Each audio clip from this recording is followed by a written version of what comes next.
Barang siapa yang ingin dibukakan baginya pintu karamat yang zahir tadi, dia hendak dibukakan pintu karamat yang zahir.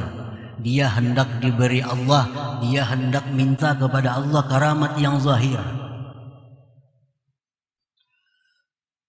Fa'alaihi bil khuruj minal awaidil hissiyah, maka hendaknya dia terlebih dahulu keluar dari kebiasaan-kebiasaan nafsu yang zahir tadi. Nah, itu maksudnya. Bagaimana caranya kita keluar dari kebiasaan nafsu yang zahir itu? Wadhalik, yang demikian, bitabdili kasratil akli wa syurbi wan naum bitakliliha,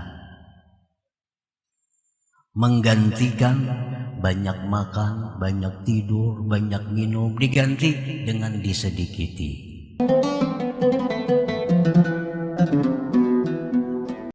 Para muhibbin rahimakumullah, al-hikmatur rabi'atu wal 'ishrun ba'dal mi'ah minal hikamil ataiyah.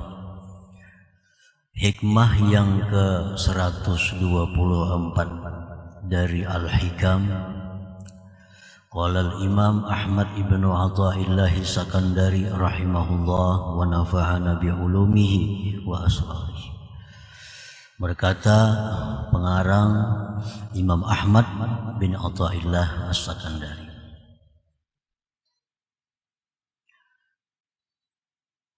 kaifa tukhraqu lakal awaidu wa anta lam takhrik min nafsikal awaid, yang artinya bagaimana dirubik bagi engkau perkara-perkara adat, sedangkan engkau belum merubik dari diri engkau akan perkara-perkara adat itu. Maksudnya adalah kaifa tatma'u ayyuftaha laka babul khususiyyati adh-dhahirah awil karamatil hissiyah wa anta lam takhruj min awaidikal hissiyah. Bagaimana mungkin engkau berharap bahwa dibukakan bagi engkau pintu kehususan yang zahir atau pintu karamat yang zahir? Bagaimana bisa itu dibukakan sedangkan engkau masih belum keluar dari perkara adat engkau yang zahir?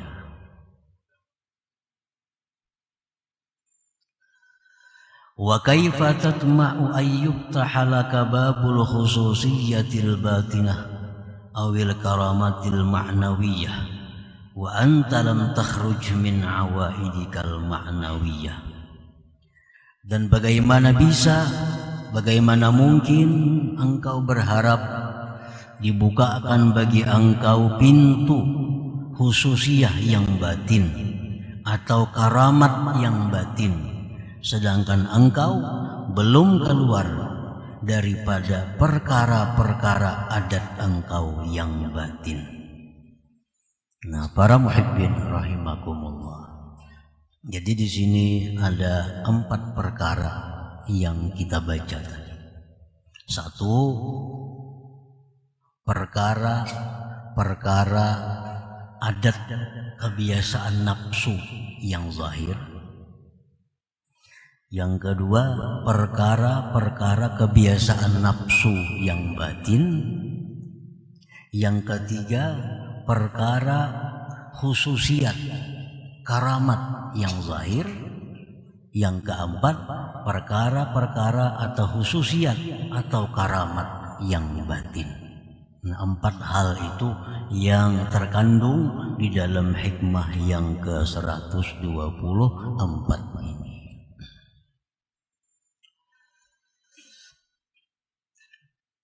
Al-awaidul hissiyah bermula perkara-perkara adat nafsu yang zahir. Kebiasaan nafsu kita yang zahir. Kakasratil akli, seperti banyak makan. Banyak makan. Nah, ini kebiasaan nafsu kita yang zahir nih, banyak makan. Wasyurbi, banyak minum. Wanaumi, banyak tidur. Nah, ini semua ini perkara-perkara nafsu yang zahir. Wa kasrati khultatin nas, banyak bergaul dengan manusia. Nah, ini kan yang disukai oleh nafsu kita. Kebiasaan nafsu kita tuh suka bergaul dengan banyak manusia. Wal kalami, banyak bicara, banyak pandir. Wal mukhasamati, suka banyak berdebat, bahwa ya kita hal-hal yang kada perlu diperdebatkan. Nah, itu kebiasaan nafsu yang zahir. Wal itab, banyak mencela. Ada melihat hal-hal yang tidak sesuai, dicela. Ada hal-hal yang bertentangan dengan kehendak, dicela. Nah, ini adat nafsu kita, kebiasaan nafsu kita yang zahir. Wa ghairi dzalik, dan selain yang demikian itu. Nah, itu disebut kebiasaan nafsu kita yang zahir. Wal karamatul hissiyah, sedangkan karamat yang zahir atau keistimewaan yang zahir, qatayyil makan waz zaman, seperti dilipat tempat dan masa. Ada orang yang saat ini di sini, 2 menit kemudian dia di Banjarmasin, 2 menit kemudian dia sudah ada di Jakarta, 2 menit lagi ada di Saudi, di Mekah. Nah, ini orang diberi Allah kemampuan karamah melipat tempat. Nah, itu karamat yang zahir. Wazzaman, melipat masa. Melipat masa. Kalau kita biasa berzikir atau baca Quran setengah jam 1 juz. Nah, orang ini 1 jam 2 hatam Quran. Ini banyak karamat-karamat wali, antara maghrib isya mereka sudah hatam 3 Al-Quran. Nah, ini orang diberi keistimewaan, diberi karamah yang zahir. Wa ijabatid du'a, doa dikabulkan. Kalau berdoa kabul, kalau berdoa kepada Allah terjadi. Nah, ini karamat zahir. Wal masyi 'alal ma' wal hawa, berjalan di air, berjalan di udara. Nah, ini karamat yang zahir. Wa qabulin nas, diterima oleh manusia. Wa qalbil hijarati dhahaban aw fiddah, dia bisa membalik batu jadi emas, batu jadi perak, kertas jadi duit. Wa ghairi dzalik, dan selain yang demikian itu. Nah, ini namanya adalah keistimewaan atau kelebihan yang zahir. Nah, lalu paman arada ayyuftaha lahu babul karamatil hissiyah fa alaihi bil khuruj minal awaidil hissiyah. Barang siapa yang ingin dibukakan baginya pintu karamat yang zahir tadi, dia hendak dibukakan pintu karamat yang zahir, dia hendak diberi Allah, dia hendak minta kepada Allah karamat yang zahir. fa'alaihi bil khuruj minal awaidil hissiyah, maka hendaknya dia terlebih dahulu keluar dari kebiasaan-kebiasaan nafsu yang zahir tadi. Nah, itu maksudnya. Bagaimana caranya kita keluar dari kebiasaan nafsu yang zahir itu? Wadhalik, yang demikian, bitabdili kasratil akli wa syurbi wan naum bitakliliha, menggantikan banyak makan, banyak tidur, banyak minum, diganti dengan disedikiti. Nah, dikurangi. Suka bergaul, diganti. Wan naumi bisahar, suka tidur, ganti dengan jaga di malam hari beribadah kepada Allah. Wa kasrati khulutatin nas bil uzlati wal khalwah, kebiasaan suka bergaul dengan manusia diganti dengan khalwat atau uzlah. Wa kasratil kalam, kebiasaan banyak bicara, ganti bisamti dengan diam. Wa kasratil mukhasamah wal itab, kebiasaan nafsu banyak bertengkar, banyak berdebat, banyak bahwal, banyak mencaci maki, mencela, ganti dengan meninggalkan keduanya itu. Nah, para muhibbin rahimakumullah. Jadi artinya, kalau kita ingin diberi Allah kelebihan,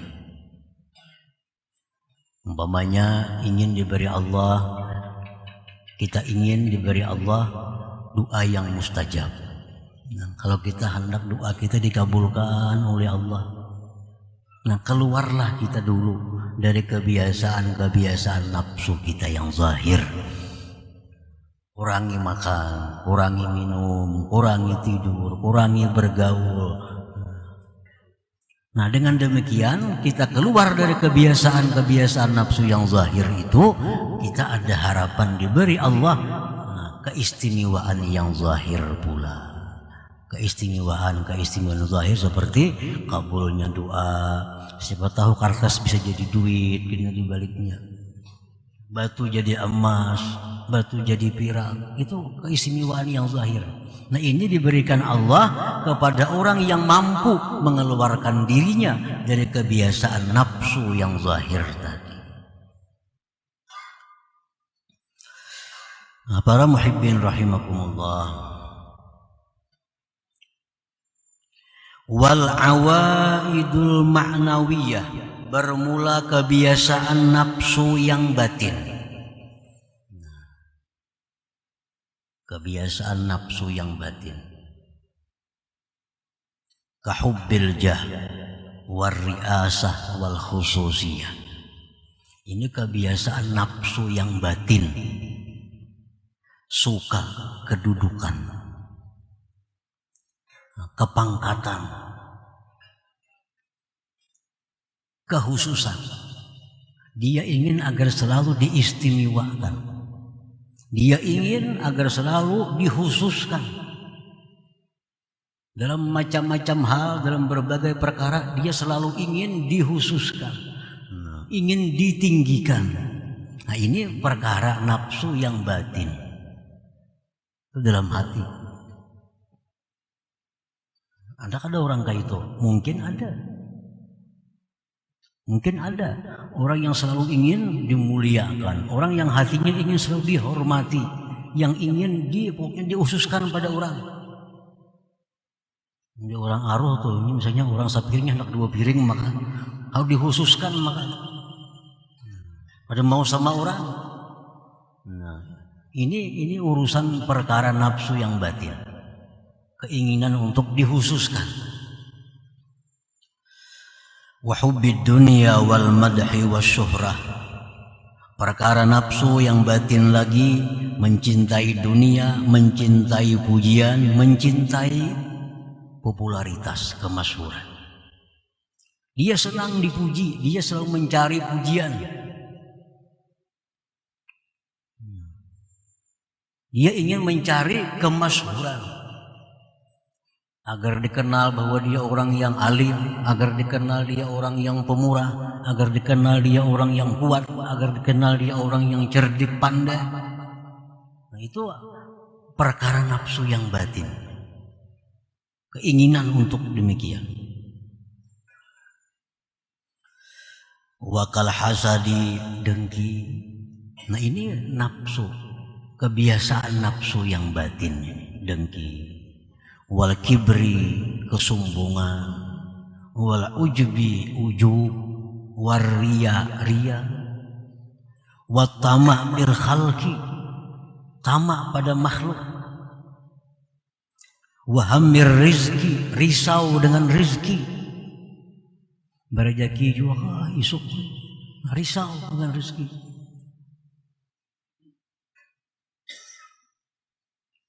Wal i'timad bil khalqi, berpegang dengan makhluk. Dia berpegang dengan makhluk, dia percaya dengan makhluk. Walaupun Al-Quran mengatakan hatinya kada kuat, tapi kalau makhluk yang mengatakan ini, percaya 100%. Nah, itu berpegang dengan makhluk. Wal kaswati, keras hati, kada mempan dinasihati. Wal hikdi, dendam. Wa ghairi zalik, dan selain itu.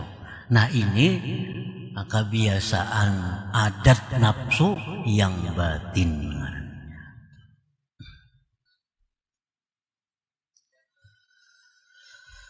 Wal karamatul ma'nawiyatul lati hiya afdalu minal karamatil hissiyah.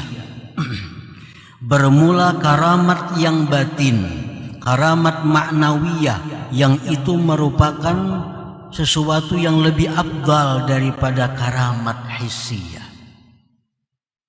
Kalau karamat yang zahir tadi itu bisa diserupai oleh tukang sihir. Tukang sihir, tukang sulap, sapu tangan jadi duit, sapu tangan jadi burung terbang. Kan tukang sulap bisa tuh. Nah, jadi kalau karamat zahir ini bisa diserupai oleh orang-orang jahat, oleh penyihir-penyihir, pesulap-pesulap. Itu kalau karamat zahir. Nah, kalau karamat batin ini, karamat batin lebih afdal dari karamat zahir. Contoh karamat batin macam apa? Kahalawatil ibadah, seperti manisnya ibadah. Nah, ini karamat zahir.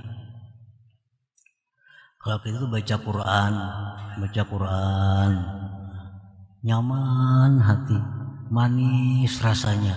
Nah, kita dapat karamat itu, karamat batin. Walaupun kada paham artinya,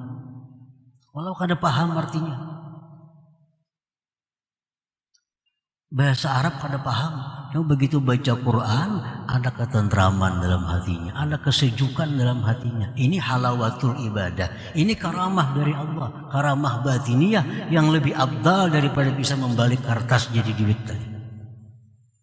Karena ini hanya untuk orang-orang yang dicintai Allah. Penyihir kada bisa macam itu, pesulap kada bisa macam itu. Ini hanya orang-orang khusus yang diberi Allah manisnya ibadah. Itu kada bisa dipelajari. Kayak apa hendak manis juga ibadah, artinya aja kada paham. Ini bukan masalah paham arti. Banyaknya orang yang paham Quran tapi hambar baca Quran. Banyak orang-orang Arab yang malas baca Quran, paham bahasa Arab. Banyak orang-orang yang tidak mengerti Al-Quran, begitu baca Quran ada kelezatan, ada kesejukan, ketentraman dalam hatinya. Nah, ini halawatul ibadah, ini namanya karamat batiniyah. Orang mendengar lagu barat mengerti kada? Makitik-kitik batis, nyaman, senang. Padahal nyebungu atau ada tahu juga bahasa Inggris udah ngerti. Buka lagu barat, ketujuh nyaman mendengarnya, padahal ada mengerti lagu. Nah, itu ngarannya halawatul maksiat, manisnya maksiat. Nah, Al-Quran, kalam Allah, hadis-hadis kalam Rasul, begitu dia baca, ada kesejukan dalam hatinya. Ini halawatul ibadah, ini karamat batiniyah yang hanya diberikan Allah kepada orang-orang khusus, orang-orang tertentu. Walazzatil munajah, karamat batiniyah contohnya lagi kelezatan munajat. Lezatnya munajat. Kalau dia mengatakan ya Rabb, nah, hatinya lezat. Ya Rabbi, wahai Tuhanku, itu munajat. Inni ashku ilaika dha'fa quwwati. Wahai Tuhan, aku mengadu kepada Engkau tentang lemahnya kekuatanku. Wa qillata hilati, dan sedikitnya kemampuanku. Wa hawani 'alan nas, dan hinanya aku di tengah manusia. Itu seperti munajat. Nah, munajat itu ada rasa lezat. Nah, kalau kita dapat itu, dapat karamah batiniyah. Dapat karamah batiniyah. Wal istiqamah, istiqamah. Ini karamah batiniyah.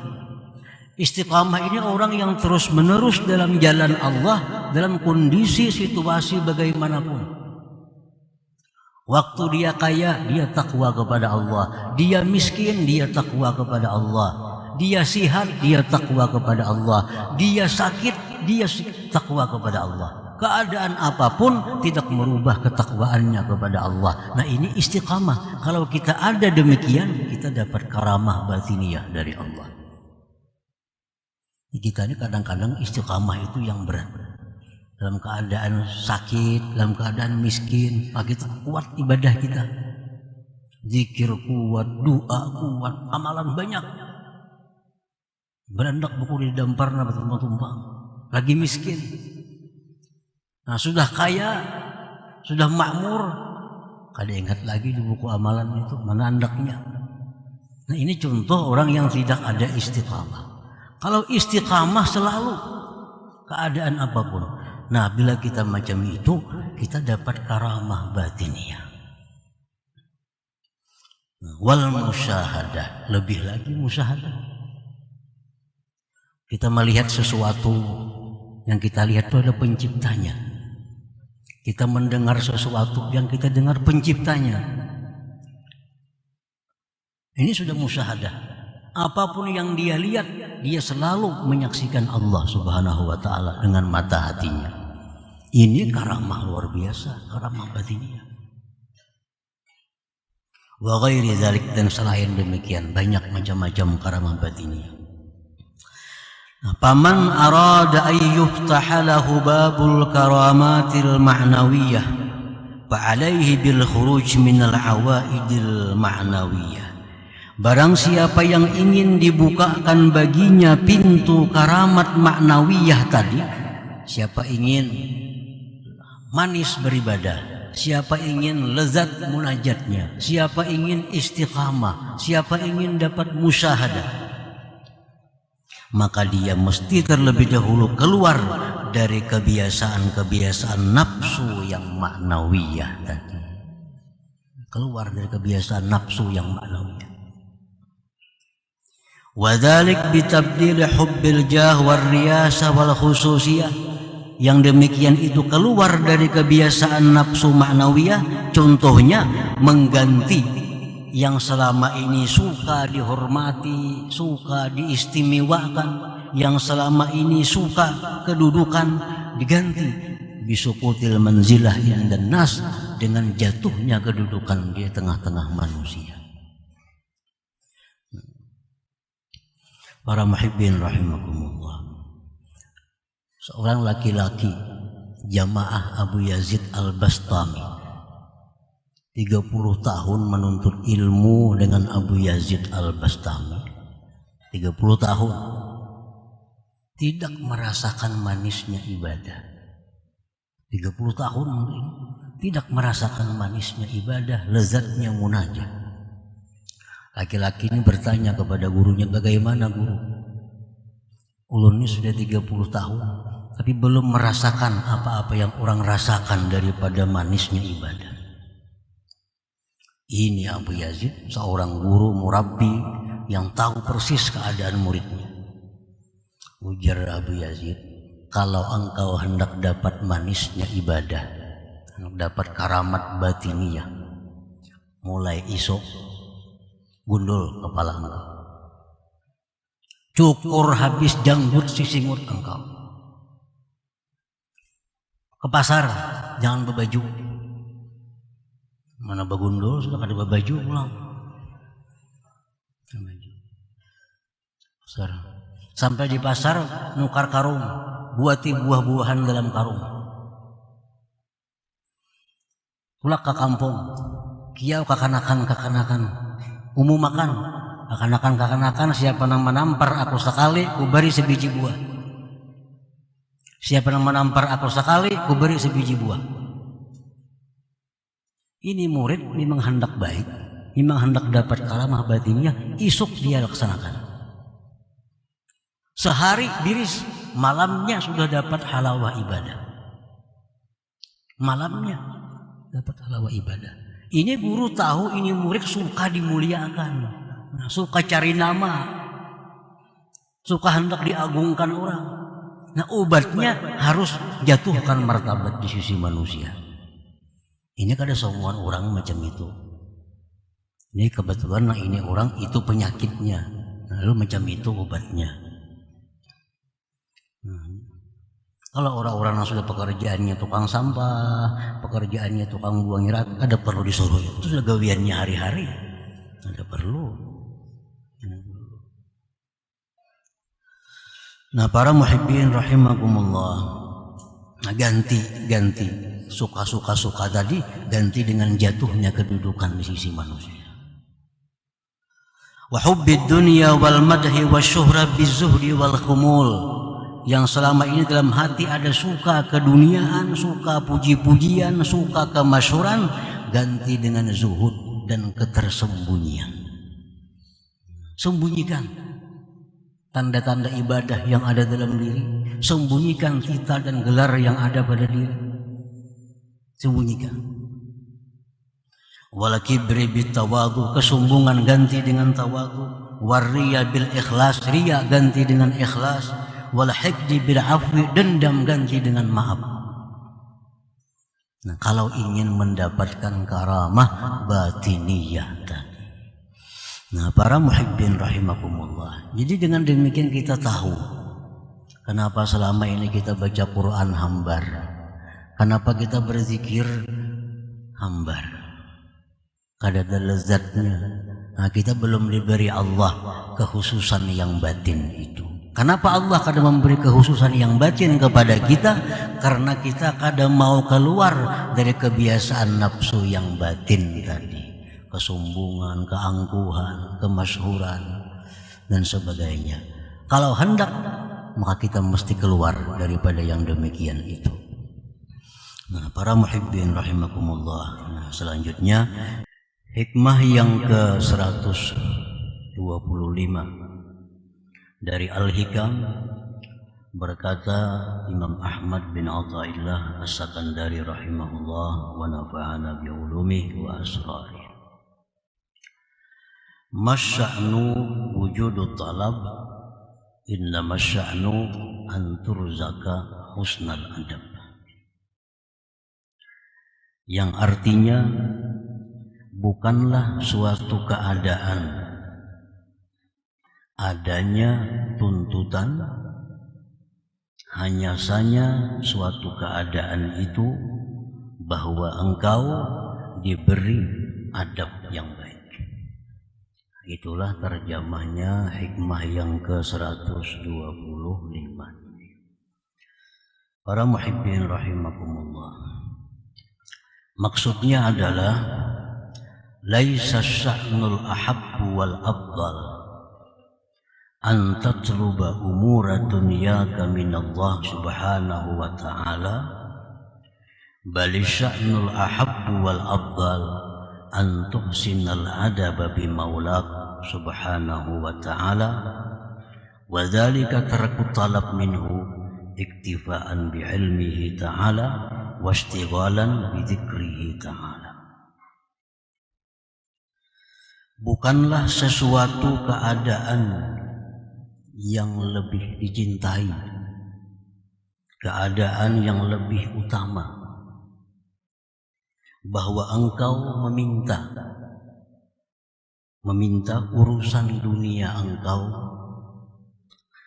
dengan Allah Subhanahu wa Ta'ala, bukanlah sesuatu hal yang lebih afdal bahwa kita berdoa kepada Allah, minta kepada Allah dalam hal urusan dunia, urusan ekonomi, urusan politik, urusan keluarga, urusan usaha. Bukanlah sesuatu yang lebih disukai kalau kita minta tersebut kepada Allah Subhanahu wa Ta'ala. Tetapi keadaan yang lebih disukai, keadaan yang lebih afdal, yang lebih mulia itu adalah bahwa engkau memperbaiki, membaguskan etika engkau, adab engkau dengan Allah Subhanahu wa Ta'ala.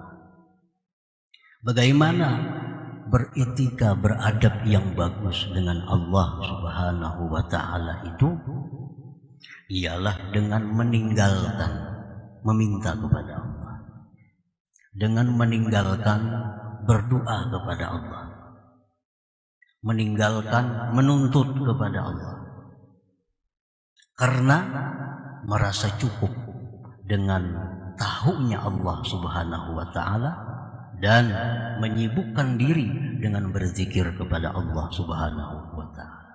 Nah, para muhibbin rahimahullah, jadi berdoa kepada Allah itu adalah sesuatu yang baik, karena itu perintah Allah.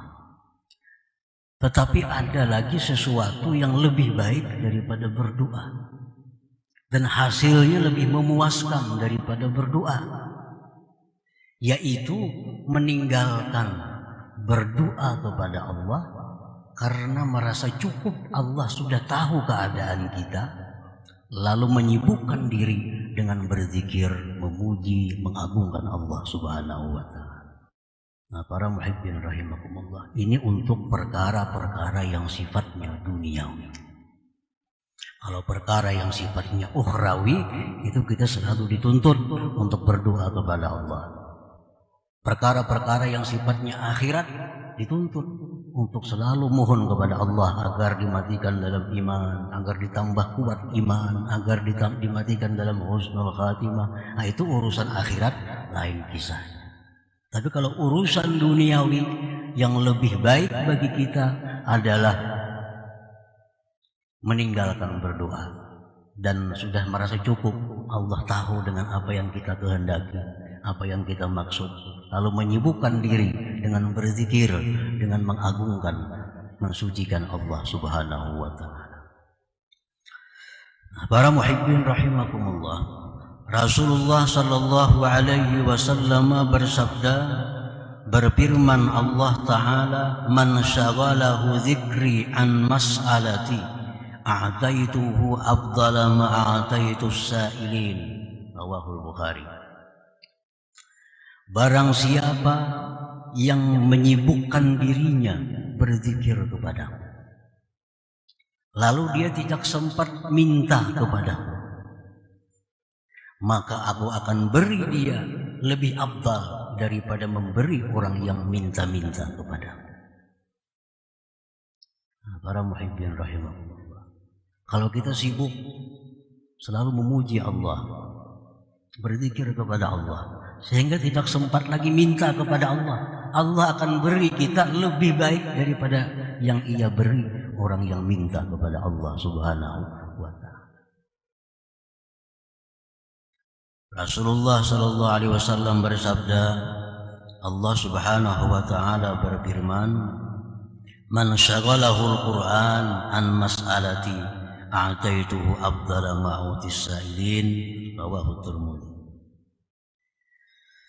Barang siapa yang disibukkan membaca Quran, sibuk membaca Quran, baik Yasin, baik surat Waqi'ah, surat Muluk, tidak sempat dia berdoa kepadaku, maka aku akan beri dia lebih baik daripada yang diberikan orang-orang yang minta kepadaku.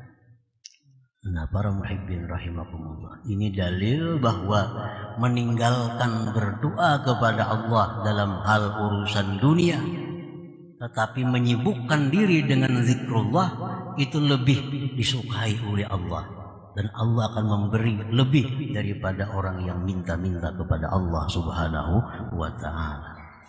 Nah, para muhibbin rahimakumullah, walaqad kana Rasulullah sallallahu alaihi wasallam wa ashabuhu radhiyallahu anhum min ahli hadhihi al-manzilah.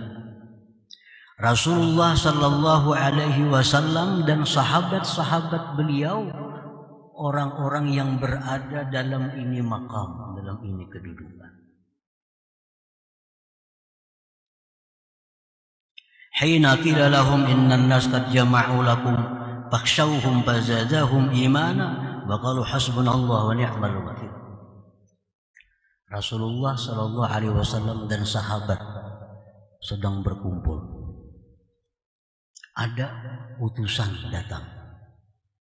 Utusan ini menyampaikan, wahai Muhammad dan sahabat Muhammad, itu orang-orang kafir Quraisy menyiapkan pasukan besar untuk menyerang kalian.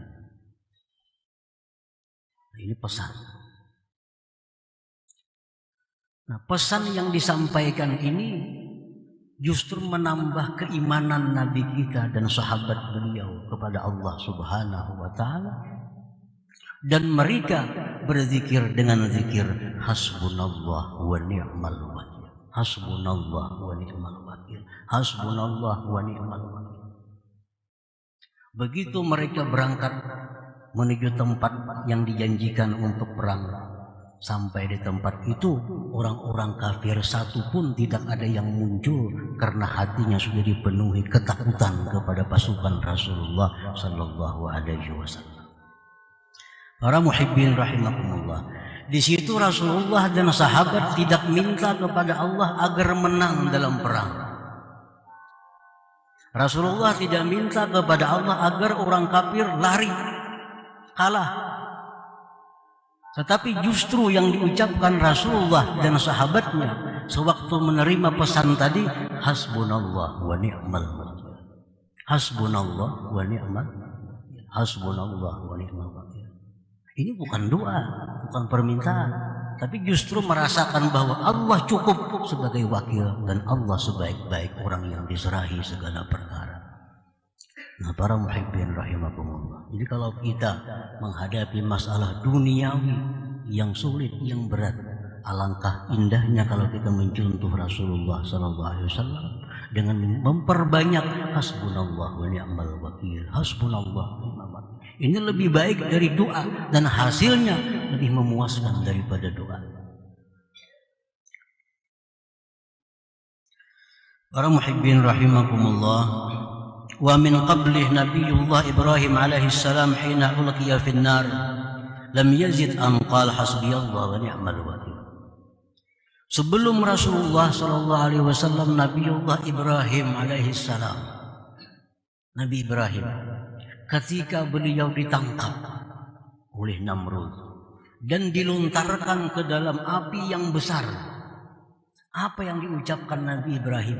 Bukan ya Allah padamkan api, bukan. Bukan ya Allah selamatkan aku dari api, bukan. Yang diucapkan Ibrahim alaihissalam tidak lebih daripada ucapan hasbiyallah wa ni'mal wakil. Hasbiyallah wa ni'mal wakil. Hasbiyallah wa ni'mal wakil. Akhirnya Ibrahim selamat, tidak ada cedera sedikit jua pun. Nah, ini suatu bukti bahwa meninggalkan doa, menyibukkan diri dengan zikir lebih bermanfaat dan hasilnya lebih memuaskan. Para muhibbin rahimakumullah, wa kadza Nabiullah Yunus alaihi salam iznada bi batnil hud. Demikian pula Nabiullah Yunus alaihi salam. Nabi Yunus dimakan oleh ikan yang besar. Kalau berada dalam perut ikan, Nabi Yunus tidak minta kepada Allah, ya Allah keluarkan aku dari ikan ini, tidak minta itu. Rasul Nabi Yunus tidak minta, ya Allah selamatkan aku dari ini musibah, tidak minta itu. Tapi apa yang diucapkan Nabi Yunus? La ilaha illa anta subhanak inni kuntu minadz zalimin. Ini bukan doa, ini zikir kepada Allah. Akhirnya apa? Nabi Yunus selamat keluar dari perut ikan tanpa ada cedera sedikit juga pun. Nah, para muhibbin rahimakumullah, ini pelajaran-pelajaran bagi kita bahwa memperbanyak zikir kepada Allah itu lebih utama daripada selalu minta kepada Allah Subhanahu wa taala. Berdoa itu baik, tapi memenuhi waktu dengan zikir lebih baik daripada berdoa itu. Para muhibbin rahimakumullah, wa in kana la budda an tad'u Allah fad'u bi ahsani adabid du'a. Jika memang harus berdoa juga kepada Allah. Berzikir ini binanya rasa kada puas nih. Kalau kada berdoa juga lawan Tuhan. Belum merasa cukup, Allah tuh tahu dengan keadaan belum merasa cukup. Hendak berdoa juga lawan Tuhan. Nah, jika memang demikian, maka berdoalah kepada Allah. Berdoa itu bukan dilarang. Berdoa kepada Allah dengan sebaik-baik adab berdoa, sebaik-baik aturan berdoa. Apa aturan berdoa yang baik itu? Antara lain adalah imtitsalu amri, menjunjung perintah Allah Subhanahu wa taala. La lihuzuzin nafsi, bukan berdoa itu kenapsuan. Berdoa bukan kenapsuan. Ya Allah matiakan inya, itu kenapsuan. Ya Allah kalahkan dia, itu kenapsuan. Nah, berdoalah kepada Allah dengan doa menjunjung perintah Allah. Apa doa yang menjunjung perintah Allah ini? Menggunakan doa yang diajarkan oleh Allah Subhanahu wa taala dalam Al-Qur'an dan doa-doa yang diajarkan oleh Rasulullah sallallahu alaihi wasallam.